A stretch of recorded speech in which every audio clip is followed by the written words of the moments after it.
അല്ലെങ്കിൽ 5G ജനറേഷനിലാണ് ജീവിക്കുന്നത്, alpha ജനറേഷനിലാണ് ജീവിക്കുന്നത്. ഈ ആൽഫ ജനറേഷൻ എന്ന് പറയുന്നത് ഈ പ്രായമുള്ള ആളുകൾ പറയുന്ന കാര്യമൊന്നും കുട്ടികൾക്ക് വലിയ ഇഷ്ടമുണ്ടാവില്ല. അപ്പൊ കുട്ടികൾ എന്ത് ചെയ്യും? കുട്ടികൾ ഈ സന്തോഷത്തിലാണ് നമ്മളുള്ളത്. ഇന്നത്തെ ദിനം എന്ന് പറയുന്നത് മഹദിയായ ഫാത്തിമ ബീവി റളിയല്ലാഹു അൻഹയുടെ ആണ്ടുദിനമാണ്. ആ ചരിത്രം നമ്മളെല്ലാവരും വായിച്ചിട്ടുണ്ടാകും. നമുക്ക് ഏറ്റവും കൂടുതൽ മാതൃകാപരമായിട്ട് ജീവിക്കേണ്ട ഒരു കുടുംബ ജീവിതത്തിന്റെ, സാമൂഹ്യ ജീവിതത്തിലേക്കുള്ള വലിയ തെളിവുകളാണ് ആ ചരിത്രം. നമ്മോട് ആയിഷ ബീവി റളിയല്ലാഹു അൻഹയുടെ ചരിത്രം, ആയിഷ ബീവി ഉദ്ധരിച്ച ഹദീസിലൂടെ നമുക്ക് മനസ്സിലാക്കാൻ കഴിയും. ഫാത്തിമ ബീവി റളിയല്ലാഹു അൻഹയും അലി റളിയല്ലാഹു അൻഹു ജീവിച്ച ജീവിത രീതികൾ റസൂൽ സല്ലല്ലാഹു അലൈഹി വസല്ലം തങ്ങളുടെ അതേ മാതൃകയിൽ, അതേ സ്വഭാവത്തിൽ, അതേ രീതിയിൽ ജീവിച്ച ആ ജീവിത ചുറ്റുപാട് ഏവർക്കും മാതൃകയാണ്. ഇന്ന് 3 ദിനം കഴിഞ്ഞു, റഹ്മത്തിന്റെ 3 ദിനം കഴിഞ്ഞു. ഇനി 7 ദിനം പെട്ടെന്ന് ഇന്നലെ മിനിയാന്നൊക്കെ കഴിഞ്ഞത് അറിഞ്ഞില്ല, വളരെ പെട്ടെന്ന് കഴിയുകയാണ്. നമ്മുടെ മനസ്സിന്റെ ഉള്ളിൽ കാരുണ്യമില്ലെങ്കിൽ ലോകത്തൊന്നും നടക്കില്ല. കാരുണ്യമില്ലാത്ത ഒരു സമൂഹം ജീവിക്കുമ്പോൾ അവിടെ വലിയ പ്രശ്നങ്ങൾ ഉണ്ടാകും. അതാണ് ഇന്ന് നമ്മൾ നേരത്തെ ഞാൻ സൂചിപ്പിച്ച പോലെ കണ്ടുകൊണ്ടിരിക്കുന്നത്. എന്ന് പറഞ്ഞാൽ ഒരു മകന് ഒരു ഉമ്മയോട് കാരുണ്യം കാണിക്കണം, ഉമ്മ മകനോട് കാരുണ്യം കാണിക്കണം, ബാപ്പയും ഉമ്മയും മക്കളും നമ്മൾ കാരുണ്യം കാണിക്കണം, അധ്യാപകൻ വിദ്യാർത്ഥികളോട് കാരുണ്യം കാണിക്കണം, വിദ്യാർത്ഥികൾ അധ്യാപകരോട് കാരുണ്യം കാണിക്കണം, രോഗി ഡോക്ടറോട് കാരുണ്യം കാണിക്കണം, ഡോക്ടർ രോഗിയോട് കാരുണ്യം കാണിക്കണം. ഏതൊരു ഇടപെടലുകളുള്ള വ്യവസ്ഥയിലുള്ള ആളുകളാണെങ്കിലും തമ്മിൽ കാരുണ്യത്തോടുകൂടി പ്രവർത്തിക്കണം. അതാണ് ഈ 10 നമ്മോട് കാണിക്കുന്നത്. അള്ളാഹു നമുക്ക് കാരുണ്യം ചെയ്യും, പക്ഷേ കണ്ടീഷനബിൾ ആണ്. ആ കണ്ടീഷനബിളായ കാരുണ്യം നമുക്ക് കിട്ടണമെങ്കിൽ തീർച്ചയായിട്ടും നമ്മൾ മറ്റുള്ളവർ കാരുണ്യം കാണിച്ചിരിക്കണം. നമ്മൾ പുഞ്ചിരി കൊണ്ടെങ്കിലും ആളുകൾ തീരണം. തൊട്ടടുത്തിരിക്കുന്ന ആൾ ആരാണെന്ന് മനസ്സിലാവാത്തവരുണ്ട്, പക്ഷെ അവരെ പരിചയപ്പെടാൻ നമ്മൾ ആരും പോകുന്നില്ല. ആരായിക്കോട്ടെ എന്ന് വിചാരിച്ചാൽ നടക്കുകയാണ്. നമ്മൾ ആരും പരിചയപ്പെടുത്തില്ല. ഇപ്പോൾ കുറെ ആൾ ഇവിടെ ഇരിക്കുന്ന ആളാരെന്ന് എനിക്കറിയില്ല, കുറച്ചാളുകൾ മാത്രമേ അറിയുള്ളൂ. നമ്മൾ തമ്മിൽ പരിചയപ്പെടണം. എന്തെങ്കിലും പ്രയാസം ഉണ്ടെങ്കിൽ അത് പരിഹരിച്ചു കൊടുക്കണം. കോഴിക്കോട് മെഡിക്കൽ കോളേജിൽ എത്തുന്ന രോഗികൾക്ക് സഹായം നൽകുന്ന ഏറ്റവും വലിയ സന്നദ്ധ സംഘടനയാണ് സഹായി. ഒരു 30 വർഷക്കാലമായിട്ട് പ്രവർത്തിച്ചുകൊണ്ടിരിക്കുകയാണ്. ഇപ്പോൾ നോമ്പ് തുറക്കാൻ വേണ്ടി ഇവിടെ എത്തിയിരിക്കുന്ന ആളുകളുടെ എണ്ണം നോക്കൂ നിങ്ങൾ. 2000-ഓളം പേര് നമ്മൾ നോമ്പ് തുറപ്പിക്കുന്നത്. എവിടുന്നായി ജനങ്ങൾക്ക് വരുന്നത് ഞങ്ങൾക്ക് തന്നെ தெரிയുന്നില്ല.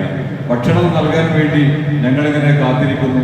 കുറെ സമയത്ത് ഭക്ഷണം നമ്മളവിടെ കുറെ പേർക്ക് ഭക്ഷണം വെയിറ്റ് നിൽക്കുന്നു.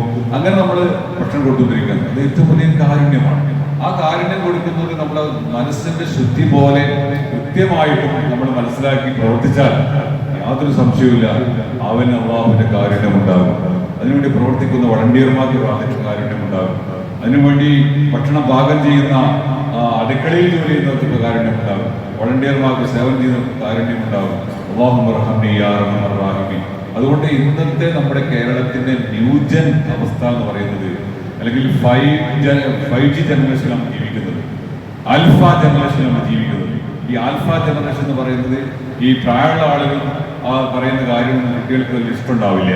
അപ്പൊ കുട്ടികൾ എന്ത് ചെയ്യും? കുട്ടികൾ അവരുടെ സ്റ്റൈലിനനുസരിച്ച് അവർ കാണുന്ന റീൽസ്, ഇൻസ്റ്റാഗ്രാം, സ്നാപ്ചാറ്റ് തുടങ്ങിയ ഈ രീതിയിൽ ജീവിച്ചുകൊണ്ടിരിക്കുകയാണ്. അതിൽ രക്ഷിതാക്കൾക്ക് അവർ സ്വാധീനിക്കാൻ കഴിയില്ല, അധ്യാപകർക്ക് സ്വാധീനിക്കാൻ കഴിയില്ല, നിയമപാലകരെ സ്വാധീനിക്കാൻ കഴിയില്ല.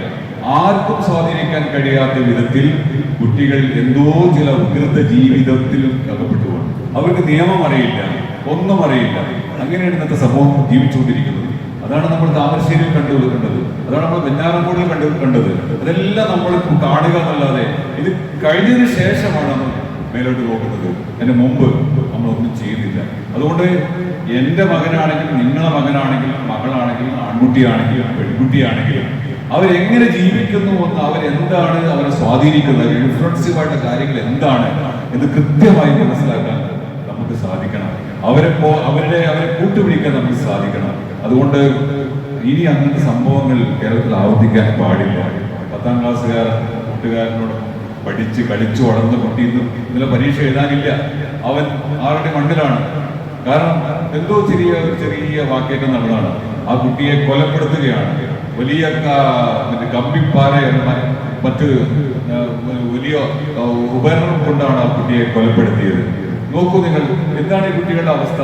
ഈ രീതിയിൽ ഇപ്പൊ മെഡിക്കൽ കോളേജിൽ തന്നെ, ഇപ്പൊ നമ്മുടെ അടുത്ത മെഡിക്കൽ കോളേജിൽ ഉണ്ടല്ലോ, 8 or 10 കുട്ടികളെ ഇപ്പോ സസ്പെൻഡ് ചെയ്തിട്ടുണ്ട് റാഗിങ്ങിന്റെ പേരിൽ.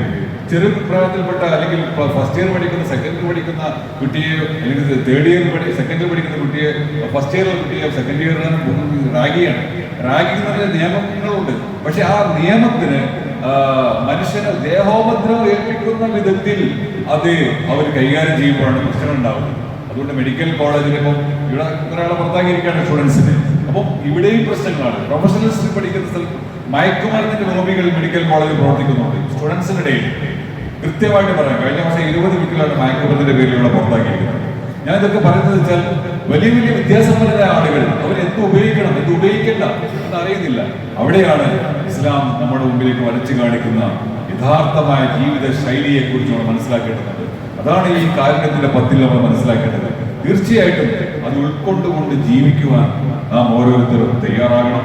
നമ്മൾ ചെയ്യുന്ന പ്രവർത്തനങ്ങൾ നമുക്ക് വേണ്ടിയും മറ്റുള്ളവർക്ക് വേണ്ടിയുമാണ്, അല്ലെങ്കിൽ അള്ളാഹുവിന് വേണ്ടിയിട്ടാണ് പ്രവർത്തിക്കുന്നത്. മറ്റുള്ളവർക്ക് വേണ്ടി പ്രവർത്തിക്കുമ്പോഴും അത് മറ്റുള്ള സമൂഹത്തിന് വേണ്ടിയിട്ടാണെങ്കിലും നമ്മൾ ചെയ്യുന്നത് നമ്മുടെ റെസ്പോൺസിബിലിറ്റി, നമ്മുടെ ഉത്തരവാദിത്വമാണ്. ഈ ഉത്തരവാദിത്വം നമ്മൾ നിർവഹിക്കുകയാണ്. അല്ലാതെ നമ്മൾ ഒരാളുടെ അവകാശമോ അധികാരമോ ഒന്നും പ്രയോഗിക്കുകയില്ല. ഉത്തരവാദിത്വം നിർവഹിക്കുകയാണ്. നോമ്പ് തുറക്കാൻ വരുന്നവർക്ക് നോമ്പ് തുറക്കുന്ന ഭക്ഷണം കൊടുക്കുക എന്ന് പറഞ്ഞാൽ വലിയ വലിയ കൂലിയുടെ കാര്യം. ഇന്നലെ ഞാൻ യാത്ര ചെയ്ത സമയത്ത് ഈ നോമ്പ് തുറക്കാൻ ഒരു പള്ളിയിൽ കയറി. എനിക്ക് അവിടെ നിന്നാണ് വെള്ളം കിട്ടിയത്. ഒരു വലിയ സന്തോഷമാണ്. ഇവിടെ ഈ ഇവിടുന്ന ആളുകൾ നോമ്പ് തുറക്കുന്നത് വലിയ സന്തോഷമാണ്. ആ സന്തോഷത്തിൽ അൽഹംദുലില്ലാഹ് ചെല്ലുമ്പോൾ ആ അൽഹംദുലില്ലാഹ്ക്ക് വലിയ കൂലിയുണ്ട്. അതാണ് നമ്മൾ അവിടെ കാരുണ്യം കൊടുക്കുന്നത്. അതുകൊണ്ട് നമ്മൾ ജനങ്ങളിലൂടെ കൃത്യമായിട്ട് അവർക്ക് ചെയ്യേണ്ട കാര്യങ്ങൾ ഒരു പുഞ്ചിരി കൊണ്ടെങ്കിലും, എന്തെങ്കിലും സ്വതക്ക കൊടുക്കാൻ കഴിയില്ലെങ്കിൽ പുഞ്ചിരി കൊണ്ടെങ്കിലും, ശരീരം കൊണ്ടെങ്കിലും അവർക്ക് സഹായങ്ങൾ ചെയ്തു കൊടുക്കാൻ നാം സന്നദ്ധരാകണം. അതിന് ഈ സമയം ഉപയോഗപ്പെടുത്തണം എന്ന് മാത്രമാണ് എനിക്ക് പറയാനുള്ളത്. അല്ലാഹു തആല നമ്മുടെ എല്ലാ ജീവിതത്തിലും ബർക്കത്ത് ചെയ്യുമാറാവട്ടെ.